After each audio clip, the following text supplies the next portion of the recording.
It's a lunch for volunteers. Oh, no, not just I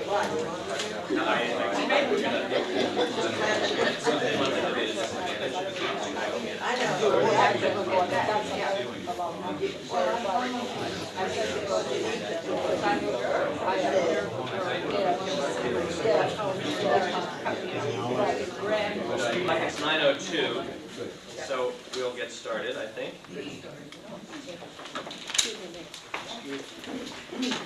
First of all, I'd like to thank you all for coming today.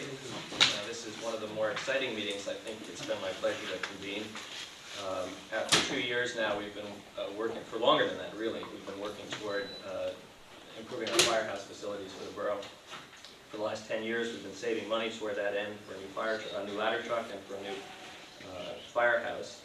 And last year in August, we purchased land for a new firehouse, and in October, a building committee was assigned, chaired by Herbie Lamb, with help from our fire commissioner, Eileen Jackham, Jeff Holdley, our fire chief, Peter Schallenberger, and Bob Abramson. They've worked for the past 5 months going over the credentials of qualified firms. More than 30 firms submitted credentials. We interviewed 11, and from that, 4 that we'll hear from today were selected as finalists. Just a quick note about the format for today. Each of the firms is going to have 30 minutes to give their presentation. It is the first time that the Burgesses sitting together have had a chance to see this. This meeting is primarily for the Burgesses to take a look at each of the firms and make some judgments of their own. I'd ask that we reserve public comment until the very end of the meeting after all 4 of the architects have given their presentations. I would like to thank also Ingrid Elliott, who helped with the building committee, giving us her insights and assistance. With that, I'll introduce our chairman, Herbie Lamb, and he'll conduct the rest of the meeting. And I apologize, folks. Saturday meetings are convenient for some of us, but not for me today. I have to work, so I'm afraid I'm going to step out and view it on video. But thank you all for coming, and we'll see you soon. Okay, our first firm is Nice Vote. Fred Vote. Thank you very much. Not bad for a politician. Well, yeah, thanks very much. It's really impressive that to have now learned just how far and how much energy, how much time the committee has put into this. It really points out what an important project this is to the borough. So we feel very privileged to be here actually at this point. And as you all know too, that we have made our presentations to the committee, and we brought along some of the boards of prior firehouses we had designed just so that you can just take a look. I'm not going to go into the design of any one in particular, but first of all I would like to introduce our team. And over here we have Tom Gribben from our office, he's our associate, and he'll be part of the team that will work on this project. And then Mary Clark over here, and she'll be the project architect. Our structural engineer and also representing the civil engineering aspect of the project is Tom Gillespie from CLA. And another component that we would have as part of our team, but not here today, is a mechanical and electrical engineer. But typically this is how we and most architects actually do work on a project. It's not a single individual necessarily, but it is a team effort. And I want to, before I get into describing our thoughts on this particular project, I want to talk a little bit about this whole idea of team work. And one of the most important things is the relationship of the architectural and engineering team with the committee. The committee has been at this for 2 years, and they haven't even gotten into the tough part yet. And you know, to have a comfortable relationship between the architect and the committee as you progress along through design and then into construction is very, very important. And it's something that as important as the design expertise and the technical expertise that comes with the architects and the engineers. And I feel our office has always done a very good job in working with committees. Over the years, we've done a lot of public projects that involve committees. And then there are various agencies involved, wetlands and planning and zoning, and just the citizens of the town. And everybody participates. And quite frankly, it takes patience, and we have that. And it takes fortitude, and we have that. And how could you resist a team like that? But they, both Tom and Mary have been with the firm a long time, and we both, well, all three of us, work in this area a lot. As you can see up here, the epoxy engine company we designed for Mystic Fire District. Then we went on to do the Mystic Hook and Ladder on the Groton side of the river. And then down here is the Central Firehouse up in Norwich. And right now, Mary and I are working on the Salem Library. And this is a project which points out the historic aspects of a project when you work in a small town, particularly a small New England town. And there are decisions to be made of, how is this building going to relate to the town? What's it going to look like? Where do we start? And in this case, in Salem, along Route 85, and it's a small drawing, but they have a very tiny house that is the town hall. They put an addition over here, which we feel the scale is inappropriate, but nonetheless it's there. There is the Congregational Church, and then the Grange and Meeting, the Historical Society here. And this is our proposed new Salem Library.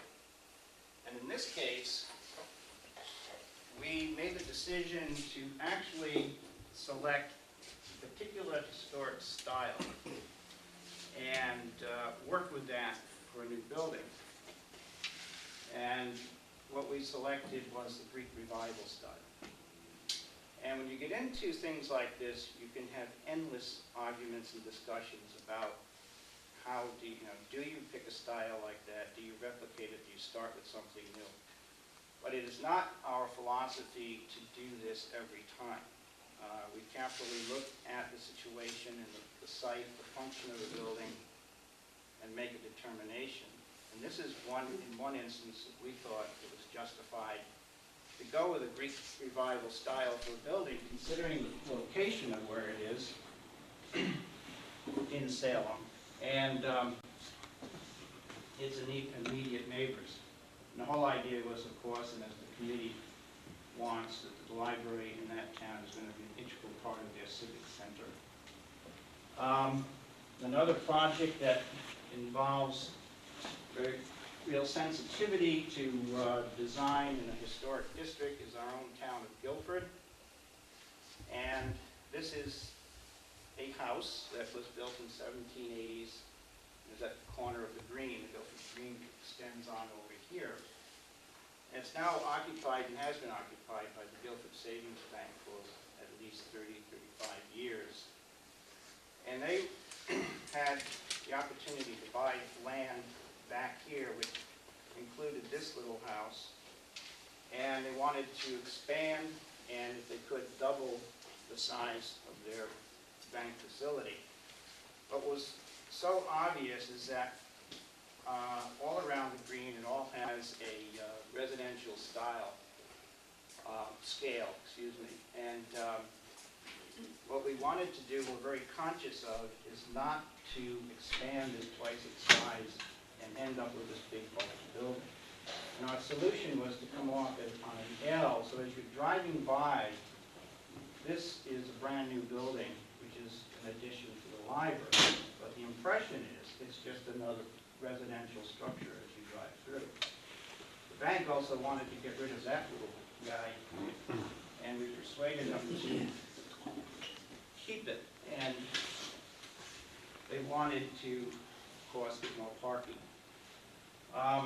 But we showed them that they're only gaining about 2 spaces anyway, so, and it would be much more beneficial to them and the town if they kept it, and indeed it was. So they now use it for their board meetings, and it's used for public meeting space. So it was a win-win situation in the bank working with the town. The firehouse for the borough is going to be one of these projects in which, obviously, it's in a historic district, even if it wasn't designated so. We all know that the borough is very important, and it's a special place. And this is going to be a particularly special spot because it will be one of the first buildings you see as you come over the bridge. And we came over and did some site studies already, and this is just an illustration of what we were trying to look for. And this is just a series of shots as you come over the bridge. This is before you hit the crown and you get closer to the top. We're now standing right over the railroad tracks, and it's at this point you begin to see the roof of the red house that's there. And then it comes into view more, and then it's unmistakable as you come on down to approaching the intersection. And then, of course, on Main Street, it still has a wonderful collection of older houses, and that's something that we really feel needs to be respected, and we have to be very conscious of when we're beginning to design the firehouse, which obviously is right across the street. And then the site itself is up against the embankment of the bridge, and it fronts or along the side of the parking lot of the church. And this is just some other shots of it. One of the things that we did with the committee when we met with the committee, and there it is down there, we took a look at the site and played out some sort of scenarios, if you will, some thoughts on how this building could be positioned on this site, not even thinking necessarily in terms of the volume of it and how it will look at 3 dimensions, but how is it going to fit? Because it is tight, there's no question about it. And the other unique aspect of this site is the floodplain. And of course, the entire borough is in the floodplain. And I don't know when that day will ever come, but that map of the borough is the FEMA map. And if you've ever looked at some of these, that entire dock area is the area in the borough that could potentially flood to some level or another, which would put effectively the whole borough underwater. But we now have, along the coast, we now have to work with these rules and regulations that guide working within floodplains. And one of the aspects of that, one of the rules is that you've got to set building elevation above this designated floodplain level, this elevation. And in particular, it's important, obviously, to have such a function as this to be at the proper level. The last thing you want to do is to have an emergency services type building in knee-deep water, because that's when there's a problem in town. Because when we first were looking at this, we thought, well, there is a way you can get your level down below the floodplain if you design your walls properly, and it was at the time it allowed the water to run through, or you dam it up, right? Then you have other problems in which you have to think about hydraulic pressure of the water that's pushing up on the concrete slab. And then, of course, if it does really flood and the waters come, the trucks are useless. So I think there's no question that when this building is designed, it has to meet that elevation. And in this area, which is marked in red, most of the site is actually in what we call elevation 12 or A8. So the floor elevation of the apparatus room, the main floor, will have to be at elevation 12. And the site now goes from elevation 12, it goes all the way down to elevation 4, which is down this part of Main Street where it goes under the bridge. And so we looked at the program that we were given and came to the conclusion there seems to be 10,000 square feet of space that's needed. There's 5,400 in the first floor, and then we came up with 4,600 on the second floor. And that obviously begins to dictate the size of our building in footprint. But we're also very conscious of the fact that there is a volume to this. It's going to raise up above the ground so many feet, and it begins to become a big building. And in order to keep within the scale of the borough and to ultimately come up with a building that is going to sit there and look like it wants to be there, that it's comfortable there, that people are going to be proud of. Developing the right scale of this building is going to be very important. I talked about style when I talked about the Salem project, in terms of historic style, and any of you who are familiar with these various architectural styles that began back in colonial times, and all those styles are still represented here in the borough. The obvious colonial, the federal, then came Greek Revival, and we got into around the 1850s and 60s, and you began to see more stylistic impression of well, I know there's Italianate, which has picked up features of Italian architecture. There's once in a while you'll see a Egyptian revival. You have one of those in Guilford. And then comes Victorian, and there's all sorts of variations in Victorian style and Queen Anne. And all of these, though, you could say, all right, maybe we should go to one of these styles and select this is what we're going to do for the firehouse. When you think about firehouses, and you think about firehouses that have gone back in history, some that are still standing, I don't think there is any that are still around that go back probably after 1850. And even then, of course, it was horse-drawn, and essentially they were more residential-sized garages. But firehouses as a style, as an architectural element, as a civic building, began to sort of show themselves significantly, in the late 19th century, around the 1880s and 1890s. You begin to see some very nice brick buildings that people obviously saw their firehouses as a civic building, and you see some wonderful styles that are still around. Most of them are not quite workable today with the larger vehicles and whatnot. One of our first projects was the renovation and restoration of the Middletown firehouse that was built in 1885.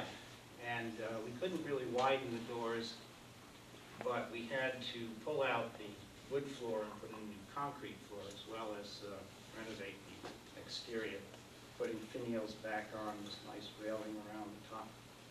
But it turned out to be a well-working firehouse, and it's still working today. So my thoughts on the borough's firehouse is that perhaps it is going to be a brick building. And we are working with, again, volumes that can be potentially large. The requirement is for 4 bays. And 4 bays with 12-foot wide doors, and if you can do it, 14 is better. And then in between the doors, 4 feet is about a minimum, and 5 is better. So you begin to develop this width, and it begins to get too big, and you say, no, we want to make it smaller. But we don't want to give the fire department a building that's not functional. So then this is the design process. And you've got to work the functions of the building in every detail, and then you have to start working out the design aspects of it. But we came up with the formation of this model with an apparatus garage that is 50 feet deep and 70 feet wide. And there is a requirement, and there's enough square footage that, and of course the site is tight enough that it has to be 2 stories. But we found that there's more, as I mentioned before, more square footage is needed on the first floor than the second, which actually works to our advantage now aesthetically, because we can begin to break the building down into more articulated parts. And the whole idea of taking this basic mass, which we can't do too much about in terms of shrinking it down, but we can begin to look at other functional elements that go hand in hand with the basic apparatus garage and begin to create smaller, more well-scaled additions to it, if you will. And that's what we are illustrating here. And I'll lift this up. I think you can recognize this is Alpha Street. This is Main Street, which goes on underneath the bridge. And the site is triangular in shape. And what was first proposed, what was presented to us by the committee, was a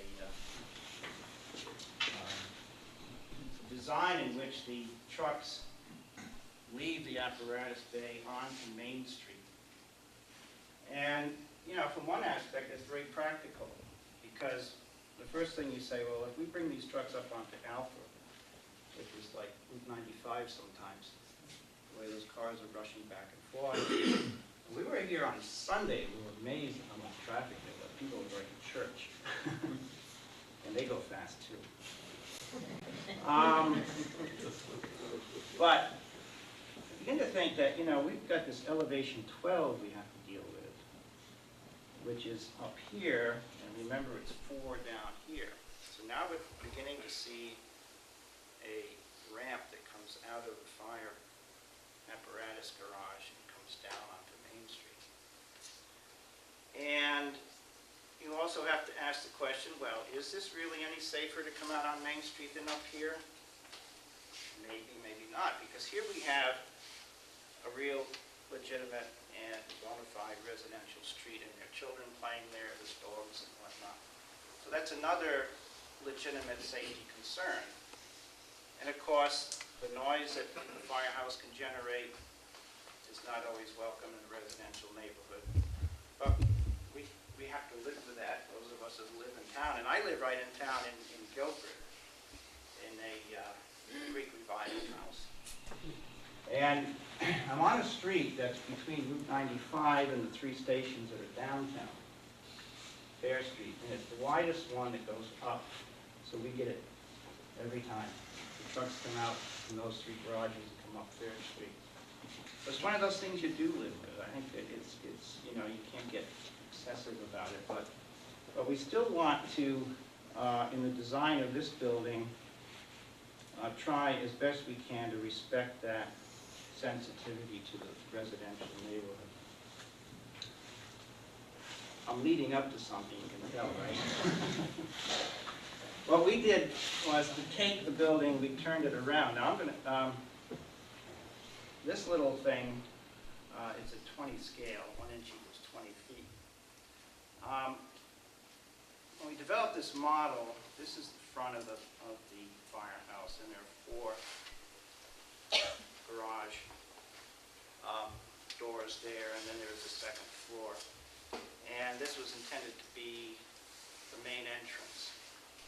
And you walk in here, and we need a stair to get to the second floor, and we need an elevator to get to the second floor. And we also would very much like to see a tower on this building, because boy, it helps scale-wise. It's also a good identifier as a civic building. And it just plain looks nice. So here we have the elevator and the stair tower. And just by raising it a little bit further, we can incorporate either the clock or the old bell from the original firehouse. It was built, that bell is what, 79. 1879, yeah. I guess we'll have to promise the people across the street, though, that it does not get wrong.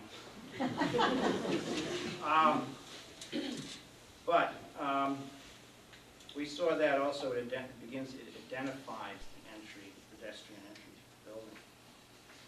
And then we need a second stair to get people out from the second floor, and that's what this is here. And then we've incorporated enclosure for the generator, because generators make noise, and every week you have to start those up to test them. So we think that generator would do well to be inside of its own little building. And then coming around the back of the building, there are certain functions that relate directly to the apparatus bay itself. And there we have the air packs, and then hose storage, general maintenance, and decon room. We see that all of those functions in their own rooms surrounding the main bay. So this little building is a one-sided, as opposed to a drive-through fire station. And right now it's positioned on the site as it was envisioned, I think, first by the committee in some early studies that they had done, again, with the trucks coming out the side. So, in one of our schemes, we said, well, maybe we should turn this around. Now what happens? This would be the apron that comes out from the 4 bays, and it would come out onto Alpha. You then have more room over here for parking. You're now at the main upper level, because we're going to be working at elevation 12 for our main elevation. We've eliminated a very long and really impractical accessibility ramp that would have to be done. If the main entrance is on Main Street, you end up in a very peculiar situation in which you have to develop a accessible ramp that will be about 60 feet long. And I don't know many people in wheelchairs that really want to go 60 feet in the ramp. That's one of those problems that needs to be solved. They're endless. Some people think firehouses are fairly simple, but they're not. But what we've done, though, is we've introduced perhaps a problem, because fire trucks coming out on Alpha obviously are going to be confronted with oncoming traffic. And as you come over the bridge, as we know, it's a blind spot. But we feel that can be solved. I mean, we can do it with signal lights, both at this intersection and, if not on top of the bridge, perhaps down at the intersection on the other side. And that's obviously an additional cost. It's an obvious help. Another element is entered the picture to make a decision on. And one has to weigh that against some of the other advantages and disadvantages if we orient this building another way. Another approach is to provide a drive-through. That is, you come in at one end and you drive right through and go out the other. That type of firehouse has advantages to the firefighters in that they can get out immediately, and then when they're coming back, they come in the back door and line themselves up. There's no maneuvering of backing up when they come back to the station. But nonetheless, I mean, that's not an insurmountable function. But we don't see any practical way or any real advantage of giving you a drive-through. We're not going to abandon that idea. That's something, again, that will be developed as we work along in the preliminary design stage. But given, again, the tightness of the site and the elevation and some of the respect I think we want to still show for the residential area, we are not sure whether a drive-through would really be practical in the end. I'm going to go back to, my time's up. I wanted to go back to aesthetics for a minute, but I got to say that we don't envision really picking off any particular style like Greek Revival or even perhaps a Victorian, but what is important is that we develop a building that is going to have the right proportions, the right scale, and it's going to look like it belongs here, but it does not necessarily have to be a replication of some other building in town. And that can be done again with volume, articulation volume, and with detailing, paying particular attention to brickwork, and that's something that we were conscious of at Hoxie and some of our other fireplaces, fire stations, is, again, breaking down the elements into a reasonable scale and then working with the details, coming up with something. So that's it. We're done. Everybody's got it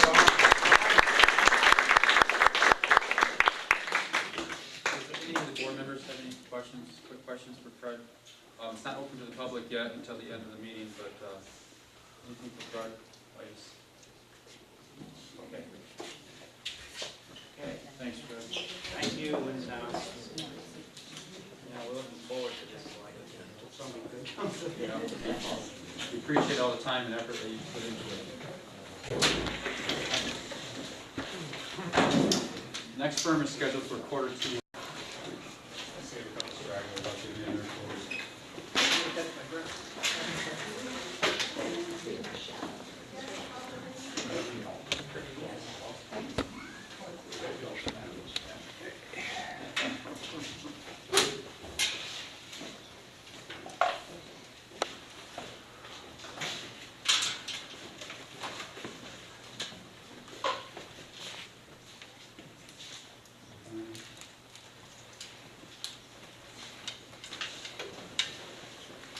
Okay, Ignatius, I'll let you introduce yourself to everybody. Good morning. My name is Ignatius Caramea. This is Peter Cassidy. We're from Philip Johnson LRT Architects. Didn't expect such a turnout. It'll be a small, intimate gathering. So we don't have any big boards. We thought we'd pass out some, or pass around some renderings and some sketches of what we've been thinking about. We might start off by showing you some of the things that we have been working on, just to get you familiar with the office and what kind of work we've been looking at recently and doing. This will be a new building for Drexel University. One of the requirements was that it had to be contextual, a lot of brick, a lot of glass as well, kind of an odd mix. This is these we're going to go through very quickly.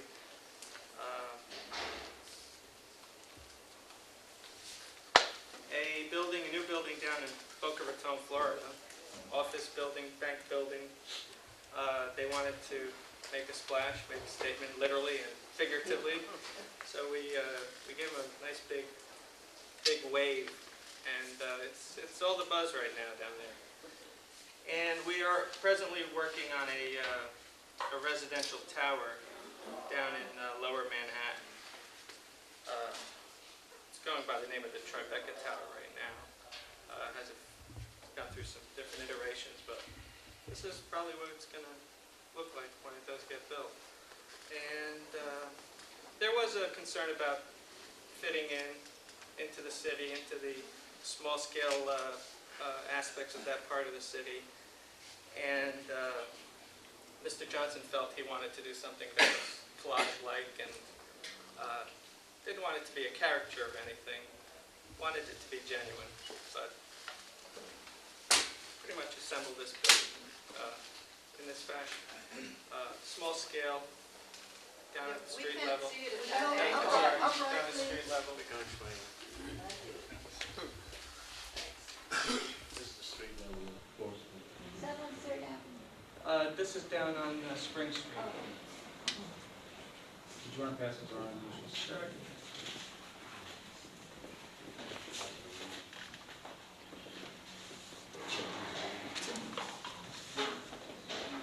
Now, getting to the reason we're all here today, the Stonington Borough Fire Station. We did not have a lot of information to work with. We did get some topographic information recently, thanks to Herbie. We had a map. There were some questions about the actual parameters of the site, how big the site was. And I think we finally were able to pin that down. And basically, it is a triangular shaped lot. You may have already seen some of these already. With an existing house and a garage on it now. There is a retaining wall towards the back, kind of looking out towards Alpha Avenue. The house front's on Main, and I think it was the original intent to position the firehouse, or give the firehouse a Main Ave address. We started off on that premise as well. Now, we understand that there is a budget, of course, and it is, I'm not going to say it's restrictive, it's quite reasonable, but we feel that the building has to be straightforward. Can't have a lot of structural gymnastics going on. So what we're looking at is doing a nicely proportioned, basically rectangular building, if you will, but yet, something that'll say something, make a statement, give you, give the community, after I don't know how many years of not having built a new building in town, a civic building, this is, something that should give the community a sense of pride. But let's start with the schemes. We started off with 20-foot bays, which we thought would be ideal, and that is the thinking today. However, it seemed that it was getting a little tight for the property, getting it on Main Street, and also the 20-foot bays were getting us a bit over the allotted 8,500 square feet for the overall size of the building. So we went from a 20-foot bay down to about an 18.8 bay, and surprisingly, that brought us down to exactly 8,500 and some odd 86 square feet. Now, I guess I should tell you, discussions I've had recently with Mr. Johnson.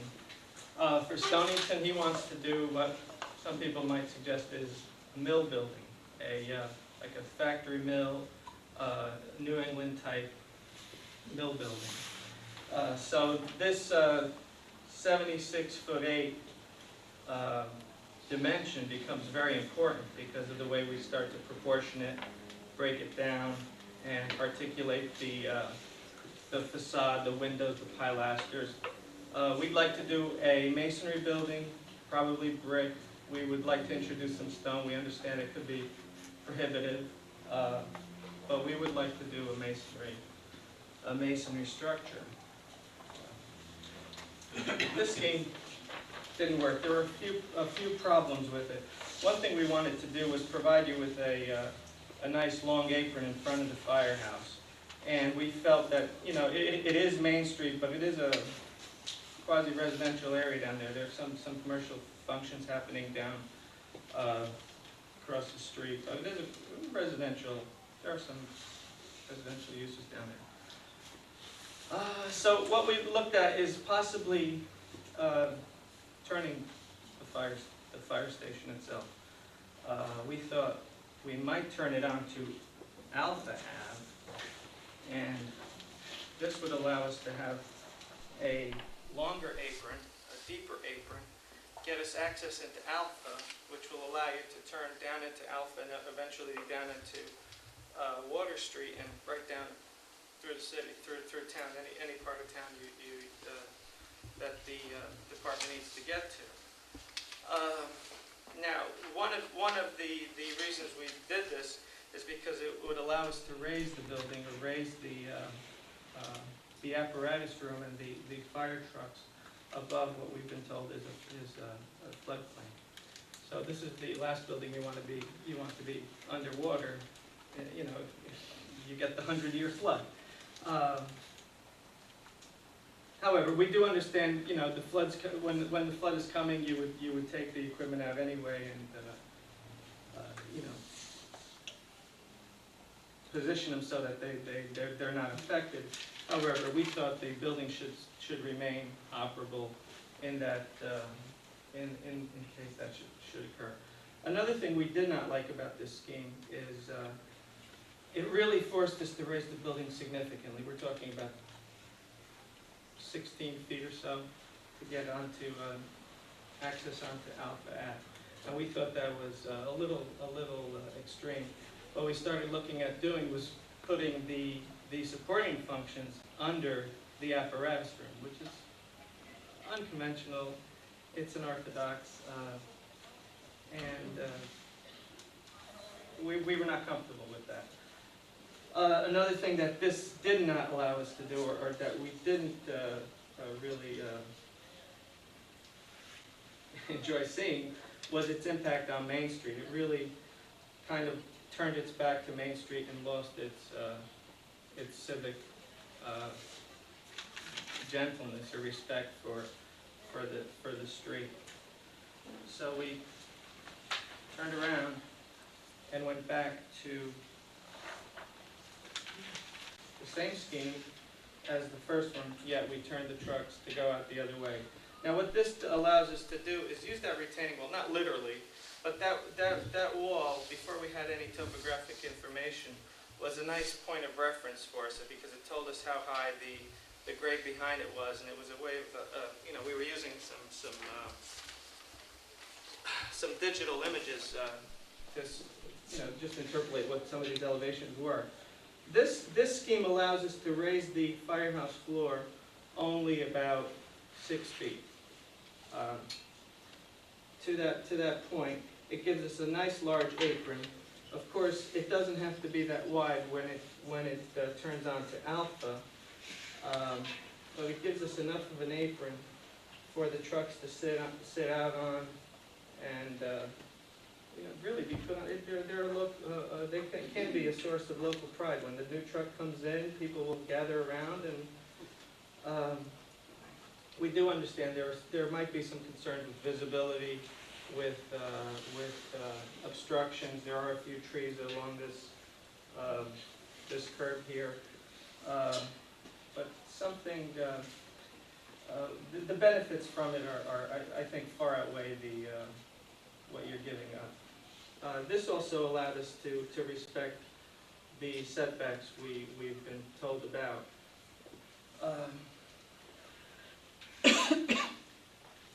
And also, finally, its relationship to Main Street is once again established, and it is the back of the fire station, but it's not the large overhead doors. It's the offices, it's the support functions, and what this will also allow us to do, that scheme, taken a little further, would allow us to build an additional smaller structure, smaller scale, bring it almost out to the sidewalk, which allows us access, pedestrian access to the fire station, a watchman's room here, stairs, whatever we might need in that area as a support. But again, it provides us that sense of you know, a pedestrian scale, if you will. Another thing this also did is, we're not sure yet how many, how much of a curb cut you might want to consider, but it does allow us to park behind the building as well, without getting in the way of any of the fire equipment. And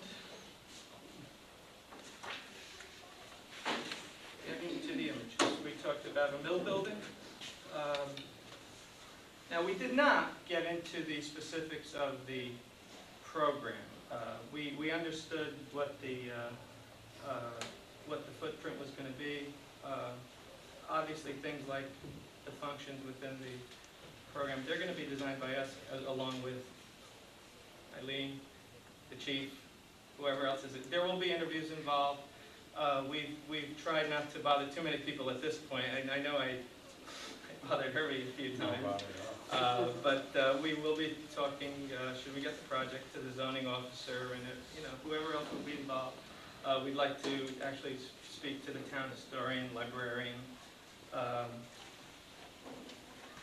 But as far as images, this is what Mr. Johnson has been obsessing with the last couple of weeks.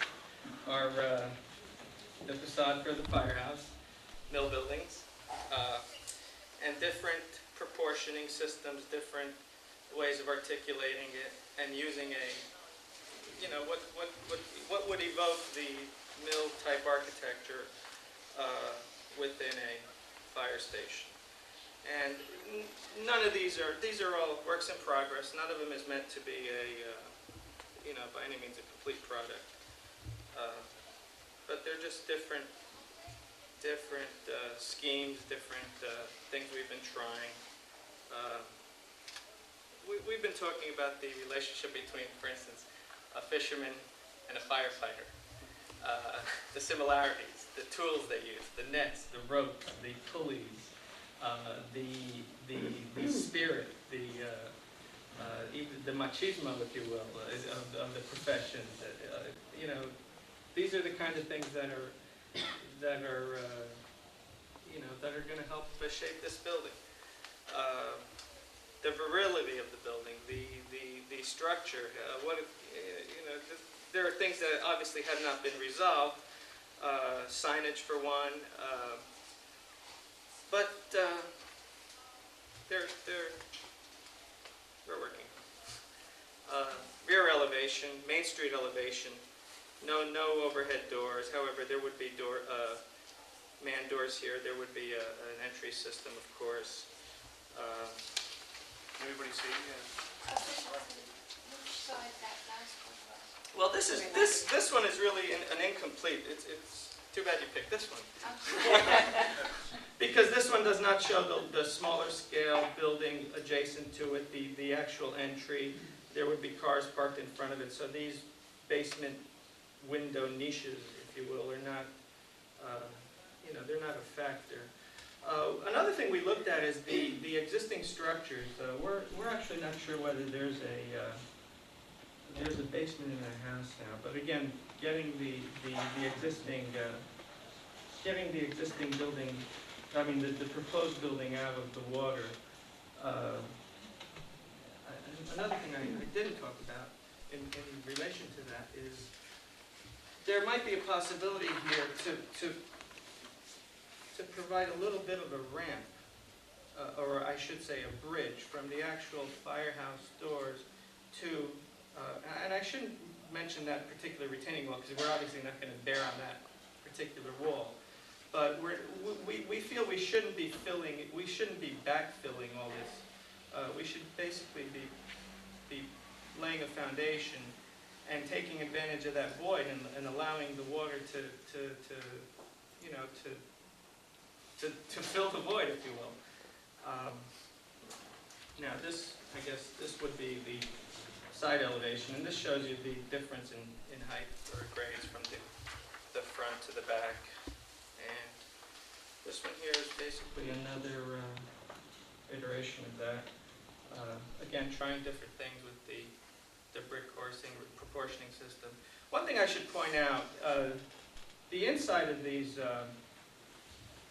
windows are huge. we wanted to maintain that feel. However,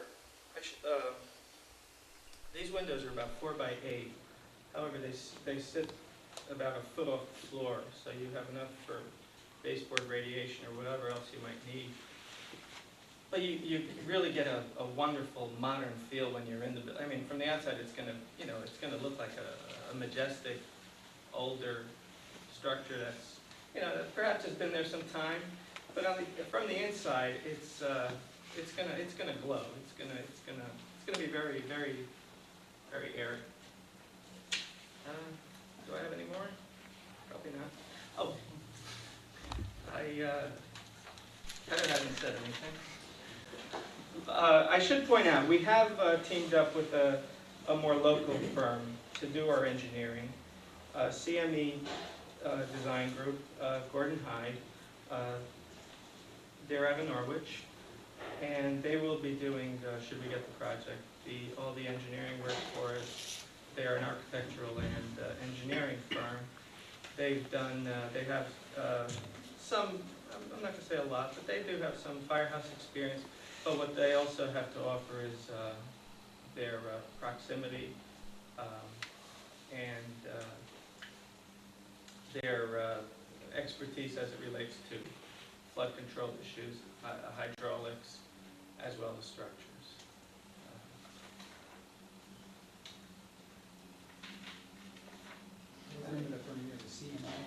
CME-CPK. They merged recently, but it was Chandler, Palmer, and King. And you're out of Norwich. I don't have the number with me, but Gordon Hyde is the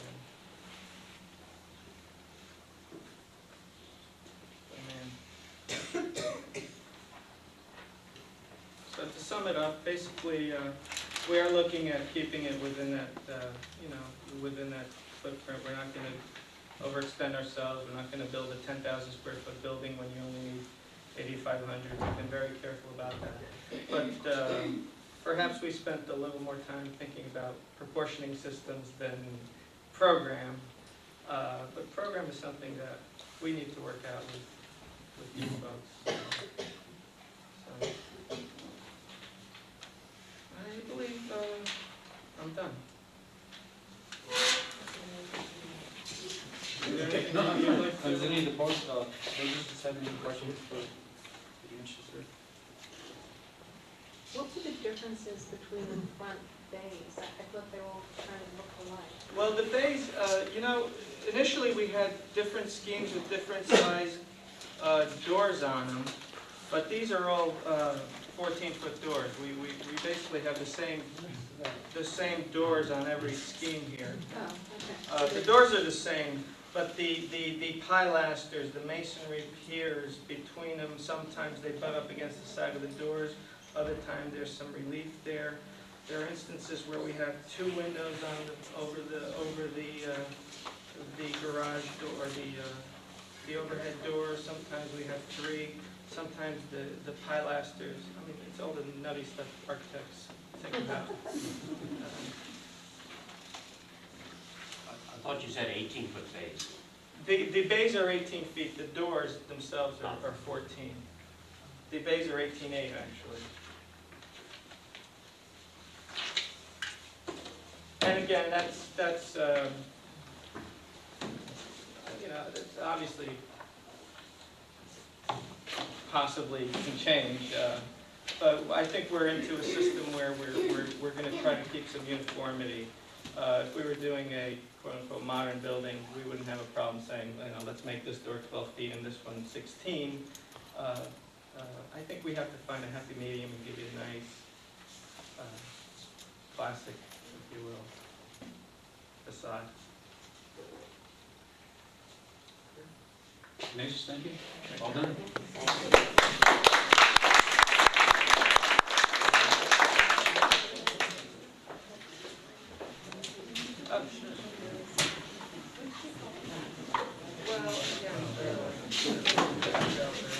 They're rushing in to go. They'll park down here, they'll come through here, and the windows are, they're large windows, And we've basically drawn them as double hung windows, which we want to kind of. No, that's not.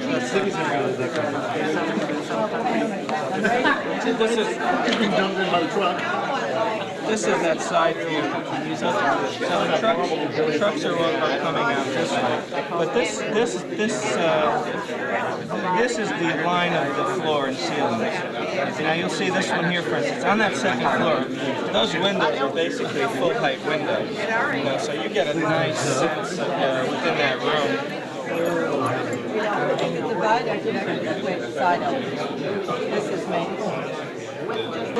Is that you'd have? Stephen McAllister with P2 Architects. You're so, you've never been so photographed. Well, thank you for inviting me here. I've just come from a conference up in Worcester. That ran all day yesterday, so I had to have everything kind of put together before I left. And I had, you know, a nice shirt and tie picked out. Well, I forgot them. So you get the real me today. So I'm really happy to be here. This is a great opportunity for me and for our firm. And I'm excited about it. I really am. And I got here, I think, an hour early today just to kind of look around again and walk around the borough a bit and reacquaint myself with everything. It's a beautiful ride. So if you ever have nothing else to do, you can take the way I took, you know, from Worcester to Stonington, and it was well worth it. I'm going to make my presentation sequentially a little bit with a very brief introduction of who I am and my background. Talk then about some of the major issues that have been elucidated in looking at the site and the program, which means what we wish to build, that is what the borough and the building committee need to build, wish to build. And then move from those major issues to some major concerns, some possible problems that exist there, or opportunities, depending on how you wish to view them. And then a word about the budget and a word about the fees that we would charge if we were to be your architect, as requested in your request to us. So I'll begin first tell you a little bit about myself. My background is as follows. I've been an architect for about 25 years now. And my undergraduate degree is in history, so I've had an orientation toward that for a very long time. I have a master's degree in architecture, and my course of work took me from Salt Lake City to New Orleans, where I spent a number of years and imbibed the atmosphere there, worked in some of the premier historic districts in the country, including the French District. And there are others in New Orleans, you just never hear about them. But I did quite a few projects of the size and scale that we're talking about here while I was there, and came to Connecticut in 1986. I've been here since that time. And I actually live in Massachusetts, but our firm is in Plainville, which is central to the state, and it's there so that we can get everywhere easily. It does lend itself to that. A lot of my experience is with small municipalities and nonprofit organizations. I would say probably 90% of my mover comes from that background. I've worked for a borough in Connecticut, Mrs. Banton in Litchfield, for which I did a borough hall some years ago, and I've done a number of small firehouse and public safety facilities.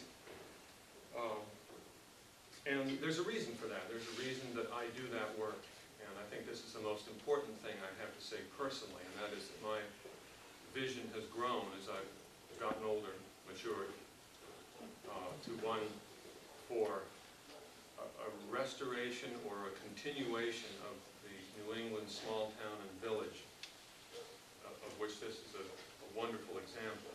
So that I'm not particularly interested in doing 30-story glass high-rises in Hartford. I don't go after those. I don't go after doing massive high schools. I focus pretty much on facilities such as the one we're talking about, and related types of things that tend to be socially useful, but also tend to reinforce the history and evolution of small town and village New England. It's just something that's grown on me over the years. So I think I can safely say that that's That's what my vision has grown to.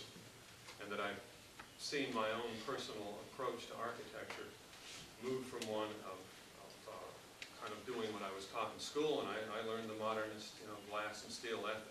That was what was current back in the 60s and 70s.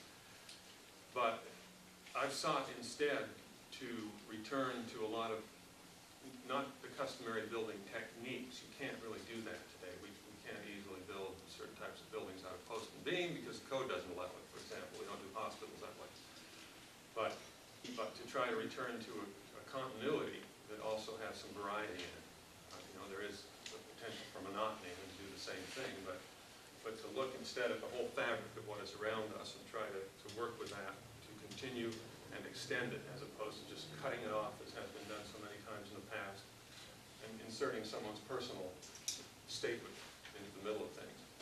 There is a time for that, but it's rare, and New England's villages were not built by personal statements. They were built by a much more cooperative, social kind of vision. Many people working together, through the tradesmen and artisans and architects and so forth that they had to build something that was a shared sort of architecture. So that's my personal view or quest as I go through those days of long, hard work. There's something behind it besides just earning a living for me. I'd like to speak a little bit to what I see as the major issues, and they're kind of tied up with the major concerns. You can't really talk about one without sort of talking about the other. Everyone in this room is well aware of the site and how important it is in terms of its status as a gateway or a symbol to the village. When you come over the viaduct, it is what you're going to see. And there's an awful lot of traffic over that viaduct at certain times, as we know. So I'm aware of that too. And my primary concern, and this is what I had stated in my initial interview, is the three major issues, as I see them, are aesthetics, aesthetics, and aesthetics. That indeed there's a functional issue, but it's not insurmountable. There are some problems that have to be solved, but this is not trying to master plan a medical center, for every possible contingency. It's a 4-bay firehouse, so the functions are relatively well understood, and it's the type of thing I've been doing. So I don't want to denigrate the function. That's important. The budget is important. But if you solve function and budget and the building doesn't look right, it's a failure in the eyes of the borough. I would venture to say that most people would consider it unfortunate. If you solve all three, it's a success. So it's critical that whoever designs the building have that as, in my view, as a foremost concern. Now, some of the things that need to be considered are, I have developed some ideas here, and I have a few projects that are similar. I'm just going to quickly show you. But rather than taking any one of the ideas that you see here and just running with it, I think it would be important to say those are usable ideas, but let's go back with the building committee and really understand the issues first, and then see where we go from here, because there are many directions that you can start out in, and you're probably, it's going to be a refining process that takes a cooperative effort and a lot of information to get to a solution that will have the aesthetics, will have the function, and will meet the budget.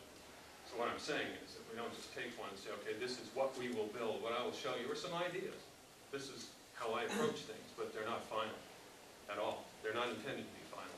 And they may be modified a bit as time goes on. I would expect they would be, because there's been no dialogue yet, because no one's gotten to that point. So it's important to bear that in mind.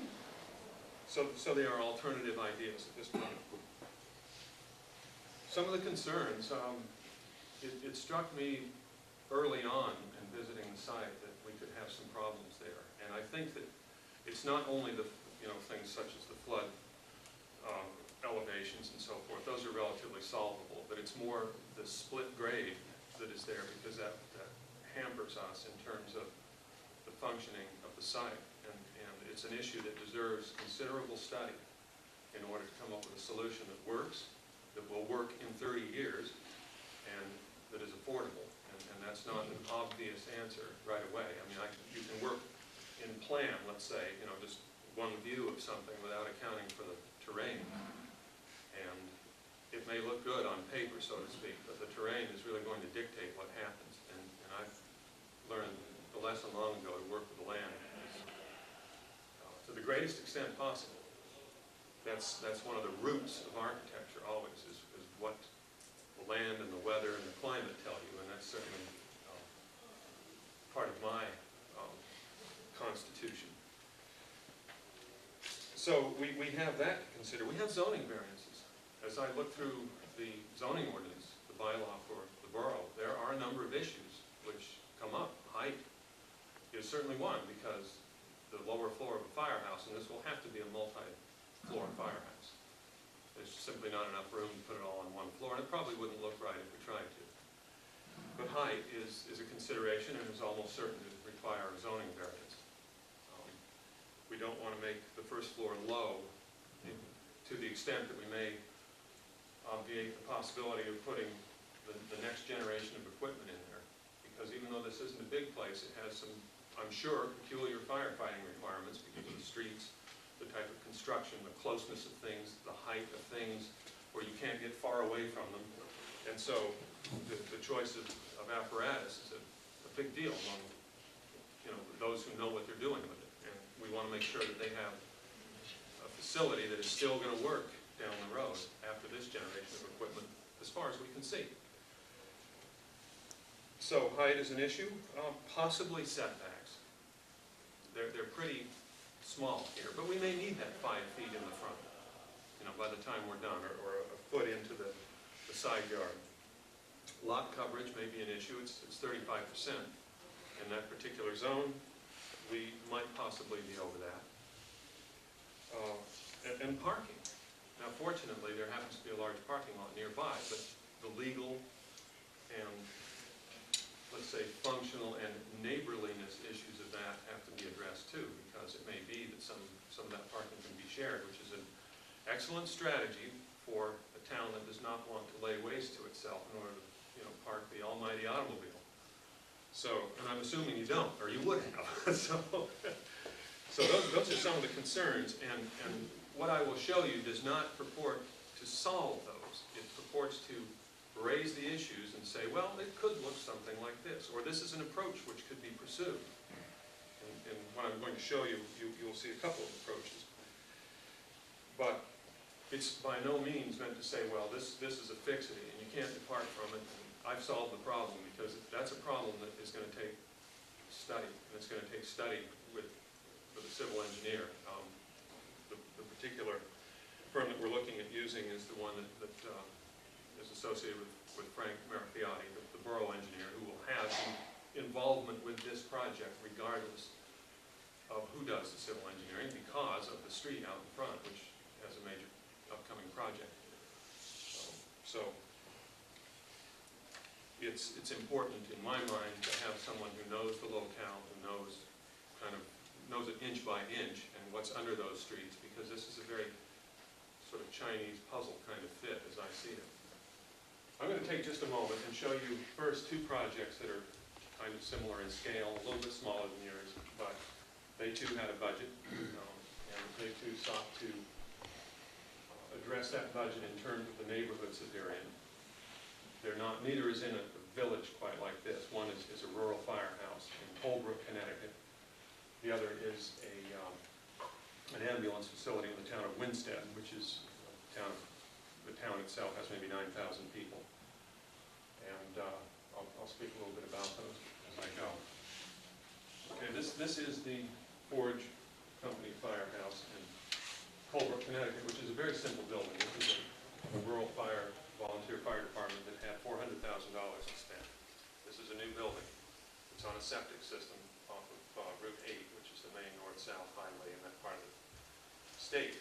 And it consists of a three-door, but you'll see that there's space for 4 vehicles, apparatus bay, and then an L that houses the normal functions of meeting space, dispatch, the training and meeting area, dispatch room, office, some storage, and then the kitchen works off of that. And these are utility areas, and then there's a 4-vehicle bay, which does have drive-through possibilities.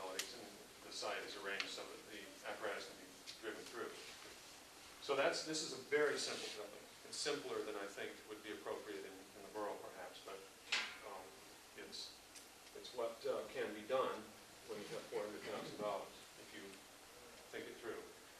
This is the Winston Area Ambulance Association, and one of the primary concerns of this group had to do with the fact that theirs is the only building on the riverside of the main street in Winsted for many blocks, because in 1955 the hurricane flood destroyed that main street and took out blocks and blocks of buildings along the river. There is presently a steel building in this area here, which has outlived its usefulness. And so their wish was to design something that had a little bit of presence to it. It's not going to be a 4-story, 35,000 square foot building, obviously, but it had to have some kind of presence about it on that side of Main Street and not just be a simple box. So what we tried to do is to capitalize on some opportunities. The vehicle bay is higher, so you have a block here, and then this is a block of training and bunk rooms here. And this area with the clock tower, this tower, is going to be visible from either end of Main, not the full end, but for quite a ways along Main Street because it's on a curve. And that will house mechanical equipment where it has fresh air intake and can distribute to the whole building. This is estimated right now about a $550,000 to $600,000 building. It's all on one level, and there are 3 vehicles in the garage area. This area here is the support functions of a day room, restroom, medical storage, which is a little bit unique because of the fluids that they have to maintain and so forth. A large flexible training area because their needs are not just sitting in chairs, they're also in working on dummies and that type of thing. So that's this area, then there's office and storage, and far off to one end away from things is where the bunking area is. So those are just a couple of examples of small projects that have a budget but that have some design to them. And it's not to say that these are necessarily right for this village. I think something probably that's closer to the architecture that's here would be important, because Winsted has a main street that's Victorian brick buildings primarily, so it may not be the place for certain styles that would work here and vice versa. What I'll show you now are a couple of concepts for the firehouse here in the borough. The first one is a 4-bay firehouse, this being Main Street, that being Viaduct, where the apparatus bays are here, and we pushed everything here, I think, is the early sketches that the department had done, or someone had done and suggested, leaving this area as an entry and ground level area. But one of the problems that we face is that the functions don't split particularly well, meaning that there are a lot of things that would like to be on the first floor. If you put them all on the first floor, you'll have a very, very large first floor that uses the whole site up, and a very small second floor, let's say, or much smaller. So there are ways to address that, but it's difficult. So it's something that needs further study, because there are some basic functions here, but probably not yet enough room there. There's more study required here. We have a dispatch that can see what's happening in the bays and can kind of see what's happening on the street. Ideally, I'd like to see it on that end, but it doesn't fit yet. We haven't gotten to that stage. An entry, and then basically circulation to an upper floor, which is where the company offices would be, and the training and meeting area would be, the kitchen would be. There's a lot that has to go up above it. This is using a type of architecture that places a lot of emphasis on what happens with a roof line, because that's a lot of what you see as you come in and out of the borough. And just a straight, sort of monotonous roof line is a missed opportunity, in my opinion. The style is not intended to look like something else. I'm trying to get something that has a feel of a firehouse about it. So it's not intended to look like a fine home, it's not intended to look like a church in another, or a meeting house in another disguise, but intended to do something that begins to make a statement about what goes on inside. You know, some feeling about things going in and out of doors rather than just holes in the wall. But that is an idea. It's not the only idea. There's a second one here, which uses an entirely different style and a configuration that's a lot the same. And this would be something based more on a Greek revival type of architecture that would, you know, use a different treatment and would allow us to lower the roof line a little bit. That's about as low as I think we can realistically go, unless we go to a flat roof, which I'm opposed to doing, unless absolutely necessary for many reasons. It's partly functional because this is a climate that is not good to flat roofs, and I'm constantly replacing flat roofs nowadays with trusses that go over them and pitched roofs because they have not proven to be satisfactory. I am not saying you should never use them. If you're doing a 200,000 square foot distribution center, you're going to use them. But we're not doing that. I think we should not. We should go for the variance and try to do something that is a more traditional type of appearance. But these are rough. These are rough ideas. I think what they serve to do more than anything is elucidate some of the problems that we face, that we are trying to have something that has a safe entry in and out. Ideally, we would like to be able to get out to this intersection, I think, with the apparatus, because time response is critical for firefighting. And the only way that a scheme such as I have right here could work would be to fill from the retaining wall that's on the site now down toward the street, so that it would parallel the church parking lot here, from this end to that end. There's a lot of earthwork involved in doing that. I'm not sure that that's the solution, quite honestly. That needs more study, because once accomplished, it would work very well. But getting from A to B on a budget can sometimes be difficult, because that's an expensive maneuver. Is it more expensive than contorting the building to make it fit the site some other way?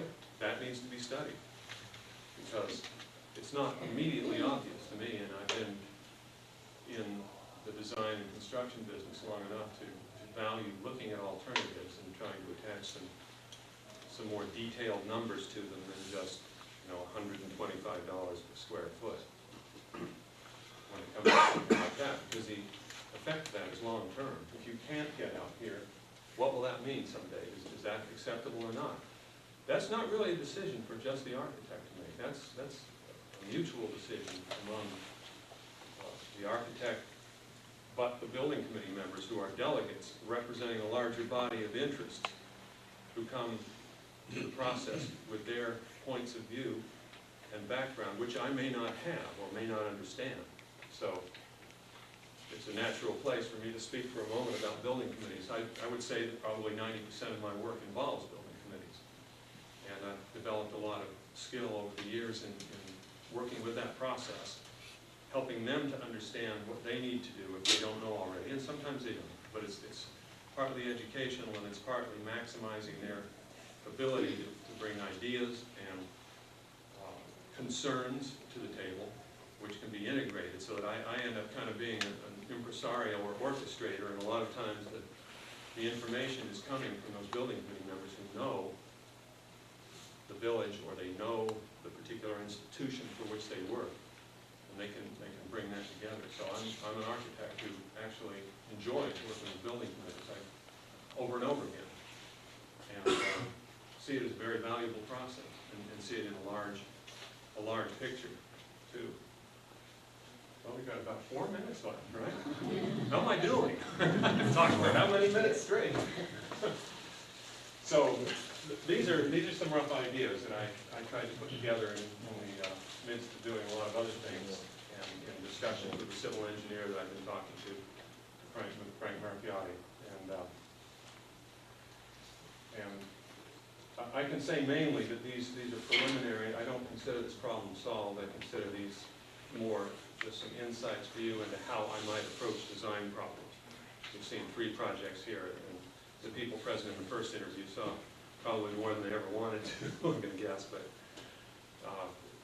it's that the main point I'm trying to make is that I think we need to look at some alternatives. I think we need to have a dialogue and a process that integrates that information into the final solution that people have bought into by consensus, and that is not dictated by the architect, that brings his or her particular point of view and skills to the process to give it form and shape and physical reality. So, should take just a moment and talk about the budget. And reviewing the budget again, it's a reasonable budget, I think, but it's not lavish. It's reasonable to do a good functional building. My opinion is that probably getting the site correct and getting the envelope of the building correct is the most important thing that we can do. But if we get upstairs into the offices and they're a little bit, they don't have wainscoting and chair rails and so forth, that's okay. That's the type of improvement you can do later, but you can never reconfigure a roof line or a cupola or a tower or anything like that easily.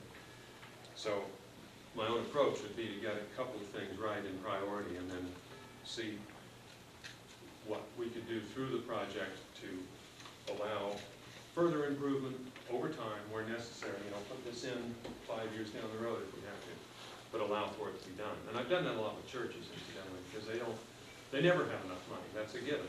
They give it away, so they don't.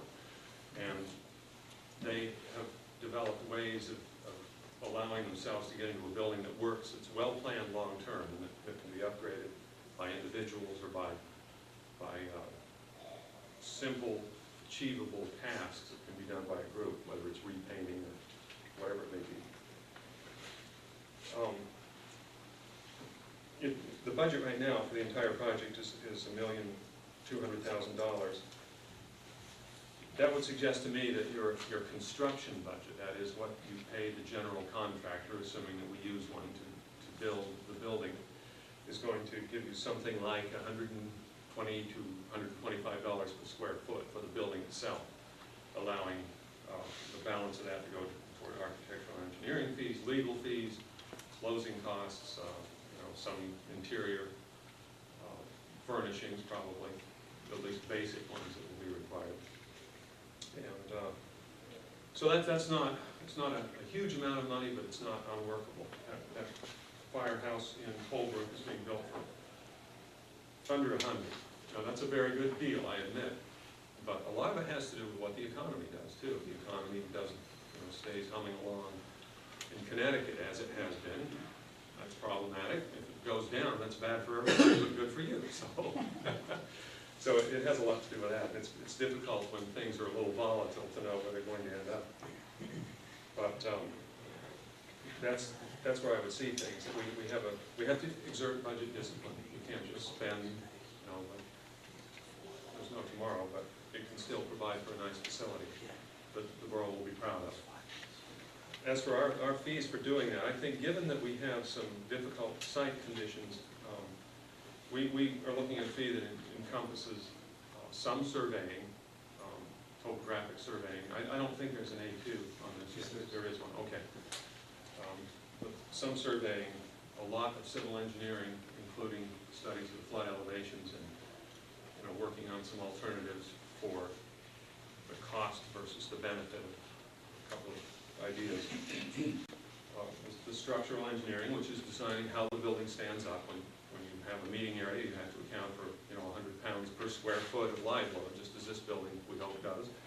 And so there's a lot of that, and there's mechanical and electrical engineering also, which represents a large part of the work today. Given all those, if that's a pretty complete package, we would see our fee as being in the $90,000 to $95,000 range, which is about 9% of the construction budget. So that's about where we would probably end up, I think. There is a lot of work there. It's a small building, but there's a considerable amount of work to be done on zoning variances, and maybe a little bit more than you might find in Colebrook, Connecticut. So, but there's plenty of land.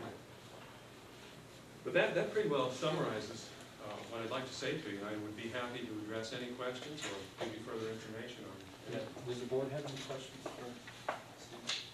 What are the square footages for each of the presentations? What are they saying? You mean these? Yes, they're the same. They're between 8,000 and 8,500 square feet. And the height for each? Right now, these are, this building right now is about, I'm going to say, if you go right to the top of the cupola, that's probably not a good measure, but going up to here is, in fact, I will tell you exactly what it's about. That would be right at close, just really close. Right now, that's at about 39 feet to the top. The zoning ordinance says 30 to the top of roof lines, and I think they allow you to go higher with cupolas and chimneys and things like that. This one is higher.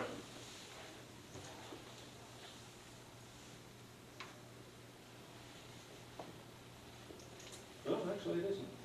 It's actually right about the same. It's 38 feet. You're getting an improvement there. But the height from this floor to the ceiling in that area is going to be somewhere around 16 or 17 feet to begin with.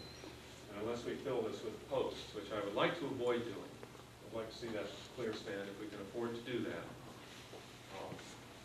Unless we fill it with posts, we're going to have a structure that's pretty deep to get across there. That might be another three feet. Because that's a 50-foot span, and you're putting 100 pounds a square foot of live load plus its own weight on it. So that's a pretty hefty structure, but it also allows a lot of flexibility. Therefore, by the time you go up another 8 feet or so for offices, you have a very tall building. It's mainly because of what's happening on the first floor.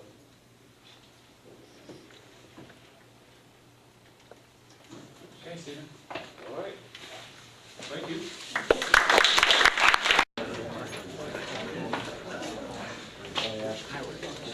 Bob from Schoenhardt.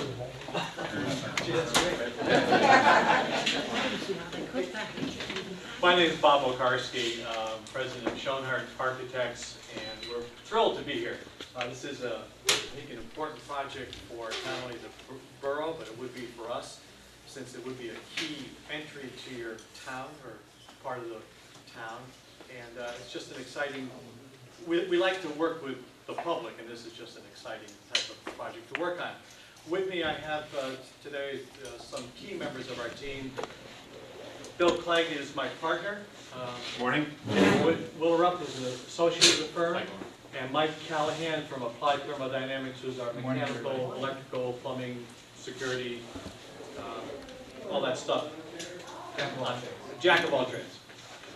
What we'd like to present in the time that we have is not so much a design, but how we would go about working with the committee, the firefighters, and the borough.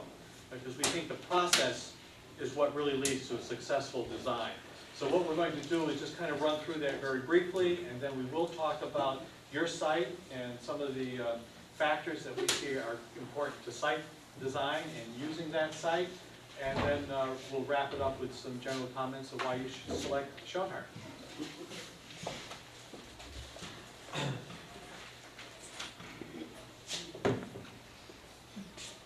Whenever we go into a new project, whether it be a municipal project or a corporate project or school, one of the first things we absolutely need to do is get to know you. And one of our prime goals is to understanding your vision for this facility within the community. What do you want it to be, to say, to present? What values do you want it to show? It is at the entry to the community. So that's very critical. So the first thing we do is get to know you. And we do that in a number of ways. That is meeting with not only the committee, but the firefighters, and getting to meet with appropriate parts of the community so that we can understand really what you want this facility to be.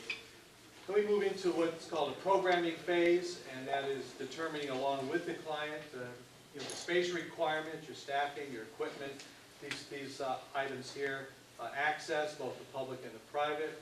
Taking that, once that's developed and approved, and then work to a spatial relationships. What are the critical relationships that you have to make this building function? Not only within the building itself, but how it fits on the site, how it relates to to the surrounding community, and how you get into the site, out of the site, into the building, out of the building safely, particularly for an emergency response facility. So the first thing is understanding what your vision is. What do you really want this facility to do for you in the town and the people that man it? And then go through a very detailed programming. And these are some of the areas that we look at, as I had mentioned. And, you know, when we get into relationships between users, the efficiency of the facility, traffic patterns, again, inside and outside, access. There'll be some public access and private access, and then, of course, the fire trucks. And in any of these, there is a security type issue. We have done, over the years, quite a few fire stations and a lot of municipal work. And while these are not specific to any one station, we have found some of these to be critical in good fire station emergency facility design. And we would bring these to you and to your project. One, so we call them design standards. Being a good neighbor, exterior aesthetics and the massing. As you know, there's residences around here. There's the church, there's the post office. Again, as I said, it's the main entry into town. So being a good neighbor is important to us, and we believe to you, and that translates into what this facility might look like. What's that vision that you have? What is this going to be for you? Critical in any project, but again, an emergency project, good sight lines. These vehicles are going to be leaving this facility rapidly. So safety is an issue, which gets to what we look at as important is circulation separation, vehicular and the personnel and the public. When firefighters are arriving, they have to cross the path of the trucks leaving. How do we minimize that? Obviously, in any facility, we want to minimize maintenance, and that's in both in material selection and system selection and system operation. That's why we feel that our mechanical people are a critical part of the team. Maybe not as important on this side, but we always look for future expansion. Is there something that we're going to do today that would absolutely be negative factor to you in the future should you decide to expand this facility? Now, we do have a relatively small site. It may not be critical here, but still, we always look at that. Also, fire station standards. These are really important in any good design. But fire station standards, the things that we have found that we would bring to you the table for you to be cognizant of and think about is 20-foot wide bays seem to be, ideal for fire stations. Trucks are not getting smaller; they're always getting bigger. 12 by 14-foot overhead doors. Drive-through bays, if possible. That may not be possible here. Masonry finishes within the bay. That gets back to your maintenance. Wide trench drains. You're going to drive these vehicles in. They're going to be muddy, etc. You're going to be draining them down. You're going to be washing them inside at times. And nothing's worse than standing in water. Wide trench drains also make it easier to maintain it. We also look very critical at the indoor air quality of this facility. So we look at various types of exhaust removal as the trucks start up, particularly if you're diesels. Pneumatic drop-off exhaust systems we've found to be some of the best systems to use. And then something that's important is that an airlock occur between the vehicle bay and the personnel areas, so you don't get the fumes and all those odors mixing where the personnel are. Again, design standards that from all our experience in these types of facilities are critical, and so we do bring these to you.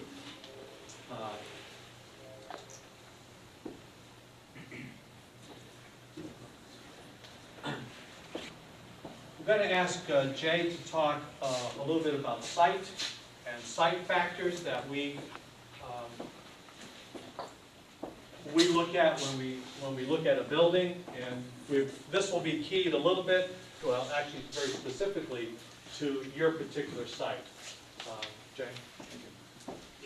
Certainly, as Bob had started to talk about critical things with the fire station, of getting in and out, and not only people that are passing on the street, and cars or walking, fire trucks coming out. Access and egress, in and off the site, for all those people. How do you get to the site? How do you park? Who parks where? How does it relate to building functions? Obviously, firefighters need to get right to the bays as quick as possible. We also are cognizant of orientation. When you look at your site, you're coming down off of the bridge. How does that work? You know, what do you see? Will you see the firehouse? Will you see where the fire trucks are coming out? Visibility. Again, you know, is it a nice building to see? Do you like to emphasize that it's a fire station, that it's a municipal feel? Traffic control. We recognize that the site is on a curve. Whether you come out onto to Alpha or onto Water or even onto Main Street, this is certainly a lesser traveled road. But traffic control is critical. If the fire company is coming out and you're in your height of your season and people are coming in and off of the streets, we may want to provide for future lights that as a fire truck comes out, they're responding to a call, that there are stop lights, and they don't need to be the ones that are suspended, they just need to be the little post stop lights, that they would be able to stop traffic. Fire trucks come back out, then they go into just a blinking mode. One thing that you also have here on your site, as you can see from our model as well, is topography. We're dealing a little bit with the topography of the ramp up to the bridge. We are also dealing with, I'll skip down to this one a little bit, the environment, the floodplains and the 100-year flood coming up into that. We'll get into that a little bit later. And backing up a little bit up to utilities on site, there is, it's nice that we do have town sewer, we do have town water, obviously electricity, so that we don't need to provide on-site, for example, on-site septic system. So with all of these factors and starting to analyze your site, of who's where, recognizing that this is a residential neighborhood here, this is where the boatyard is, how do we respond to that? And how do we think the fire department, the fire trucks coming in and off are going to respond to that? Can they come in, can the fire department come in to this? As that way the firemen would not be on a main street, they could come in not dealing with traffic, they could get into their building, get onto their fire trucks and come out. Would they come out here? Would they come out here? We'll start to study that.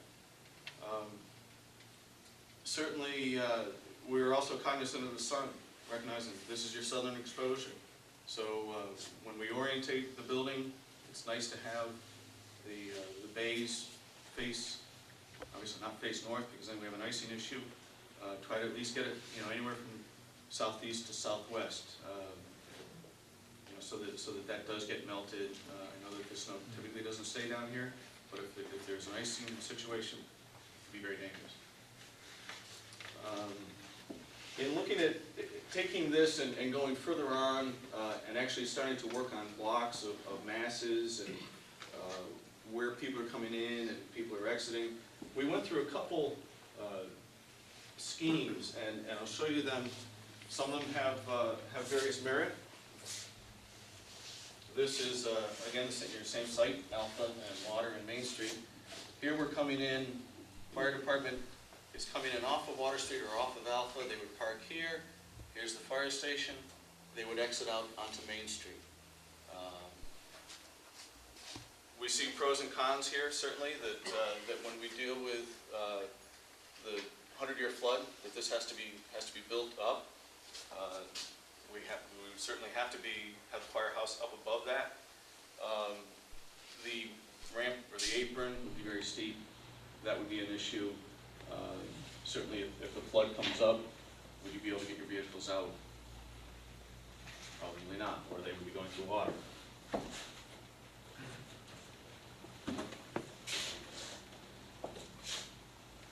Another variation is to kind of tilt the firehouse back into the back of the hill.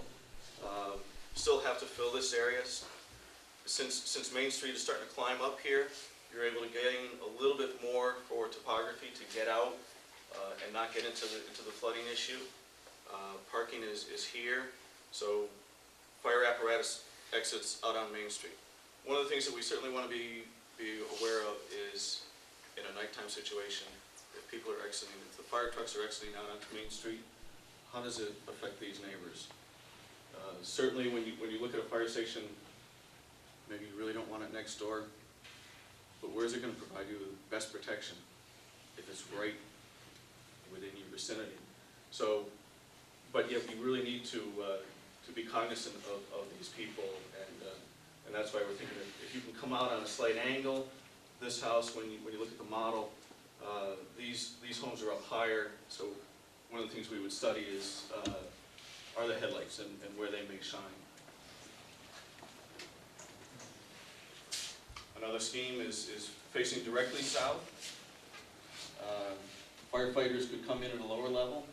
This is now getting a little bit lifted up in that the fire department direct access from the bays comes out into the large parking lot, comes around, comes onto Alpha, and then onto Water. Setting up, again, preemptive lights that can stop traffic there for sight lines and safety.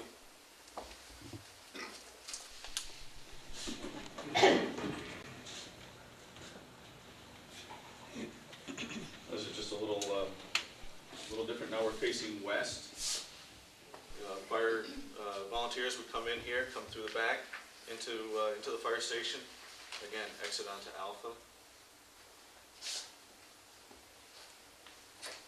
And one that we've looked at. I mean, there are lots of different variations that you can create. And when we did the model, we started to do some massing blocks that I'll show you that you really start to get a handle of what a two-story, four-bay firehouse is going to look like. Not necessarily dealing with aesthetics, but just purely the mass. We're dealing with,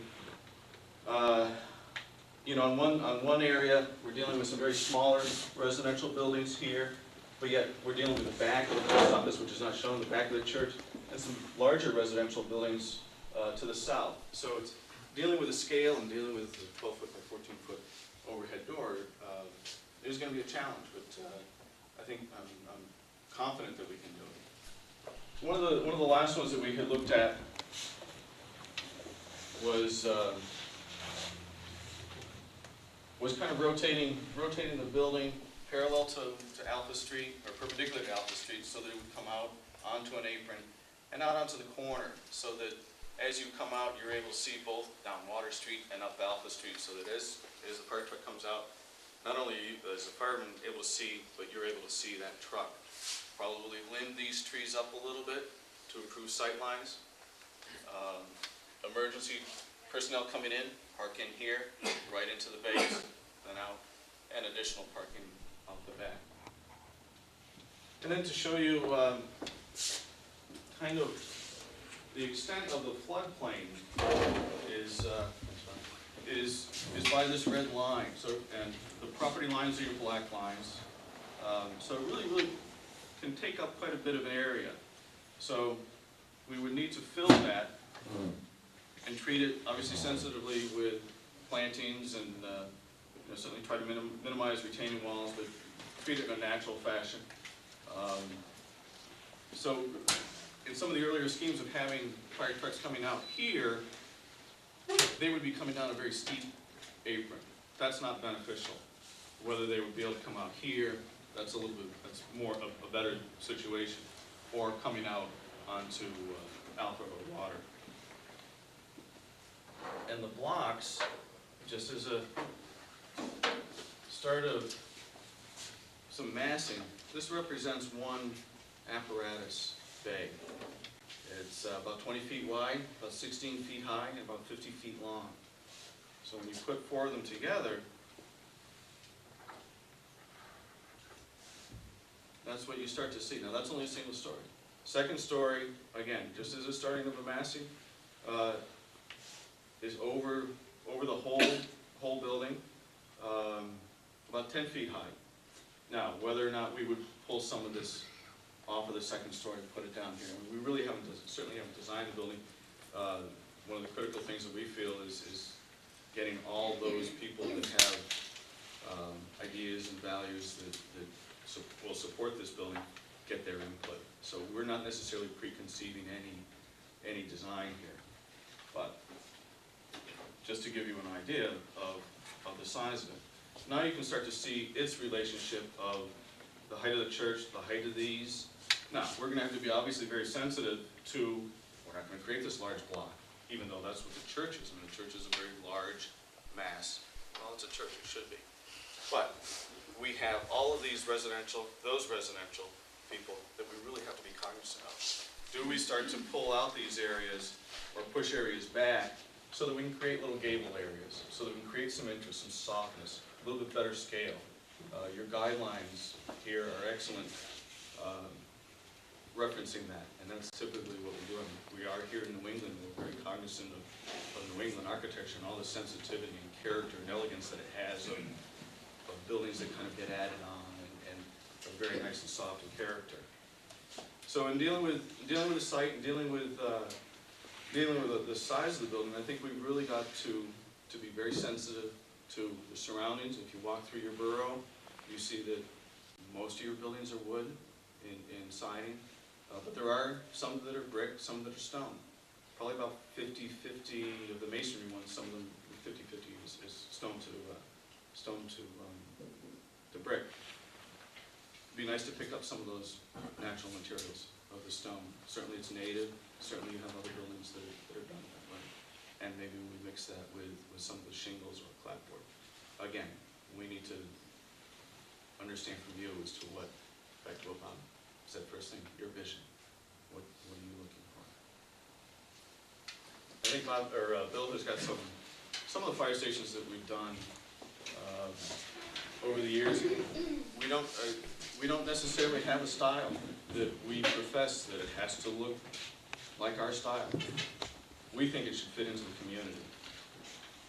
What I'm going to show you. Yeah, it's okay. What I'm going to show you is a couple of different buildings. Some of them are firehouses, some of them are libraries. But again, public buildings, and we feel that public buildings should have a certain style and permanence about them. They're buildings that are going to represent your community. This happens to be a firehouse in Simsbury on Bushy Hill Road that we were the architects on as well.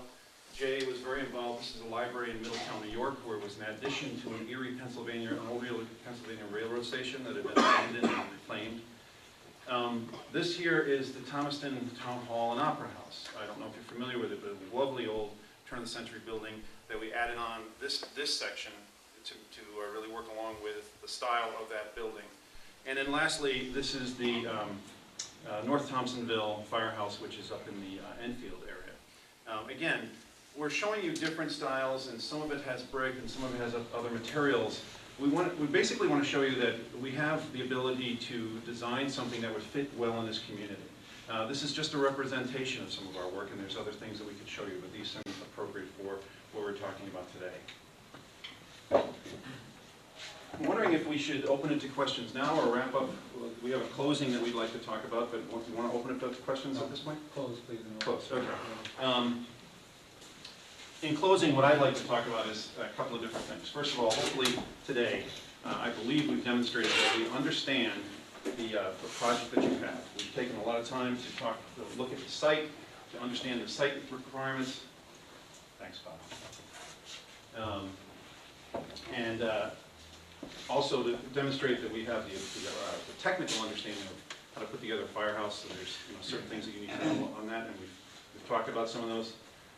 But we also want to talk a little bit about who we are as a firm. We just recently have gone through a branding exercise where our marketing folks have gone out and spoken to our clients, to contractors, to vendors who work with us on a regular basis. And they came back and they told us who we are, to them who we are. And it was really very, very rewarding and very interesting getting the information back, because there was 4 words that they came up with that they said represent who we are. It was love, integrity, trust, and honesty, which was very humbling for us. When I talk about that, first of all, we love doing this kind of design. This is a project type that I think you've seen in our brochure, we do a lot of, and it's something we enjoy doing, getting, as Bob said earlier, getting involved in communities.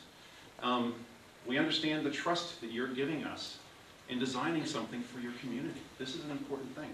We don't take that lightly.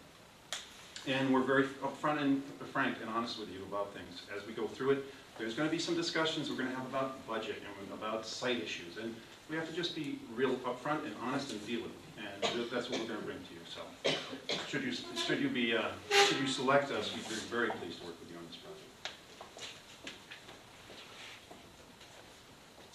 Questions? Are you? That's our. Oh, I'm sorry. One, Sure. Go ahead, Jay. 2 seconds. And I haven't even told Bill about this. To really show our commitment to fire stations, we just received a call that from the Fallen Firefighters Memorial up in Windsor, that they've asked us to help them with their memorial design. In doing all these fire stations, we recognize what not only paid and volunteer firemen do and give to the community. So this is kind of another, I mean, not only do we help them in designing their buildings, but I mean, is another thing that we're going to do is help them with this memorial. And one other quick thing. Very exciting, hopefully. One other thing that we recognize also is the historic, and we touched on it, Bill did touched on it briefly with Middletown and Thomaston. Whether it's a new building, standalone within your borough, or an addition, it really has to fit in that context, and it really has to look like it belongs in this borough. You have granted you have a variety of ages of buildings, but what we would design still has to fit within that scheme, we think, versus having a very, very contemporary, very unique building. Yeah, that might be fun for us to start off with a clean slate, but this is your community, and that's, we would respect your vote as to what that design would be. Does the board have anything? Actually, gentlemen? We covered everything?